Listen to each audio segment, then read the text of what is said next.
This is a dictation at the rate of 100 words per minute. Yes, ready, start.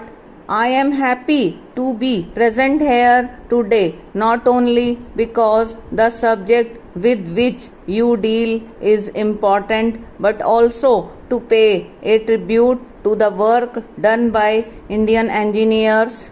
The words irrigation and power excite my mind, and all kinds of ideas come to me. I do not know what kind of history books are written for school nowadays. The kind of history that really counts does not merely present the names of kings and big individuals, but traces the progress as also the occasional setbacks of humanity. The biggest development in the history of humanity was the discovery of agriculture. Irrigation came later. I feel it would be a fascinating study to find out how the development of irrigation has affected human progress. That would naturally mean going into the development of various techniques and devices that have affected agriculture, and finally coming to the latest techniques and the latest uses of power. In spite of the fact that there has been so much development in the application of science, our minds remain narrow and limited and cannot get over the narrow boundaries. The subject of irrigation and power, as I said, excites me and is full of adventure for me.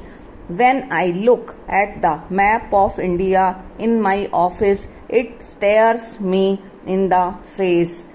It is a huge map with marked physical features.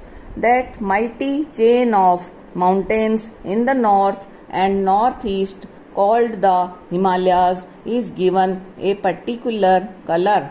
Since it has to do with human progress, this subject is full of adventure and excitement for me, and I should like you to consider it in the same way, because you thereby give life to something that is otherwise dull and dry. The point I want you to appreciate is that even the work you do here should be infused with adventure, life, and the things that come out of life. When you are building a bridge, it signifies more than just a bridge. When you are working for a river valley scheme, for instance, you must also see the other vast things that flow from it besides canals and irrigation and hydroelectric works and industry and all that.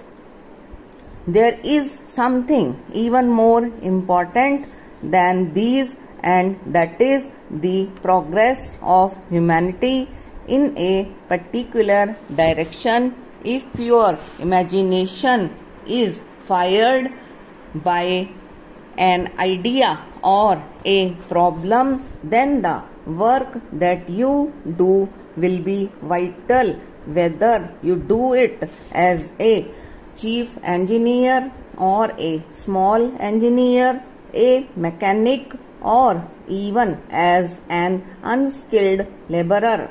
So, normally speaking, engineers therefore are fortunate because they have to work in the field which an average person sitting in an office does not have a chance to do. Our ideas of education revolve around this so-called basic education. There are many virtues in the basic education, but the main thing is that you really get down to something and not just repeat things from a book. I am tired of people who merely talk about